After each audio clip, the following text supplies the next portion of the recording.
Hey guys, so it's week 5 of online learning. I know you're getting sick of this.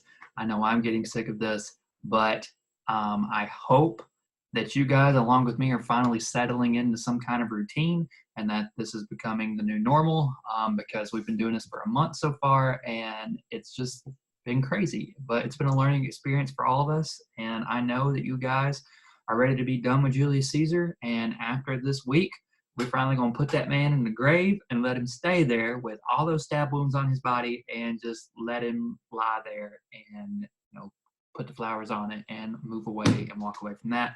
And then we're going to jump into some poetry stuff because I got some great poems that we're going to look at. And I know that you guys are probably going, poetry. Poetry, nothing to be scared of. But we'll get to that when we get to that. So today, what you're doing is that you need to reopen your Google Doc of your Brutus essay. I worked on looking at all of your essays if you had submitted them to me and gave you some feedback and some comments. Now, if you don't have feedback and comments on your essay yet, well, that's because you have either A, or one, same thing, never completed it, or B, two, you never shared your document with me. So please make sure that you do that because I don't want to, work any more than I have to and like getting you to get your stuff in because that's on you.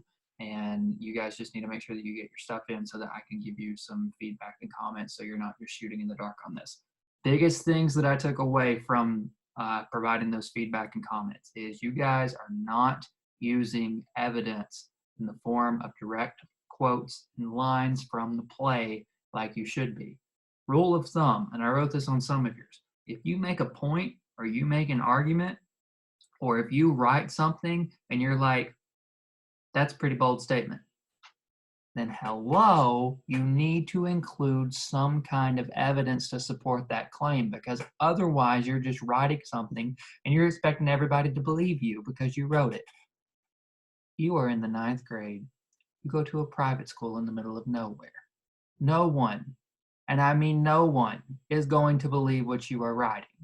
So to help with that, you include the direct evidence to show that my analysis is actually rooted in the story itself. I'm not just coming up with this. If I said Brutus is a snake and he's the worst character that Shakespeare's ever been written, people gonna be like, whoa, whoa, whoa, whoa, whoa, whoa, calm down, brother. No, calm down. That's not right. You got any proof of that? And I'd be like, yeah, I got these lines right here that show that he's a snake. Then they'll be like, well, we got these lines right here that show that he isn't a snake, and these are more consistent with his character. Then you're in a big mess right there. So what I'm saying is you have to include the evidence. You're also being graded on including the evidence, so you might as well include it, okay? So those are the biggest things. I know that sounds more like a rant. It's not. I'm just trying to help you guys out so that you guys make good grades on these particular essays. So biggest thing, make sure you're including evidence. Thesis statements needed a little bit of work too, but I tried to give you guys some feedback and some pointers on how you could do that better. But other than that, you guys seem to be doing great. And just make sure that make sure that you are including those tragic terms of what are the tragic terms I should include? That's right. Sorry, keeping 5 classes straight. Tragic hero, make sure you include that. Make sure that you also include hamartia and then anagnorisis. You can keep those 3 things in there. You can also include catharsis as an optional 4th one if you want to, but you don't have to. But the required things are tragic hero, hamartia, and anagnorisis. And those 3 things are very much related to Brutus's honor, whether he has it or not. So make sure that you mention those things because he's honorable, because he is a tragic hero, because he does come from somewhere noble. He does have a strong moral stature. He does have some kind of hamartia, some kind of fatal moral flaw. What is that fatal moral flaw? Does he trust people too much? Does he think too much? Does he act out of his emotions rather than his thoughts? All 3 of those things are very valid. You can use those if you want to. And then for anagnorisis, is he honorable because of that moment where he realizes that he's responsible for everything what he does? Does that make him honorable? Or in your eyes, does that make him dishonorable because of what he does? Shakespeare's not giving us clear answers here, so it's up to you to come up with those answers yourself. So otherwise, biggest thing, just apply those comments and feedback and keep writing.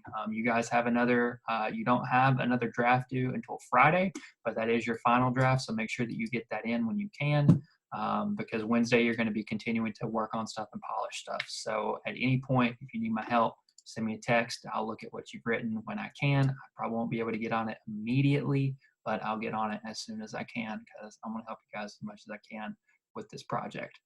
So just keep writing your essay, keep doing a great job on it, and just apply those comments and feedback. And that's that.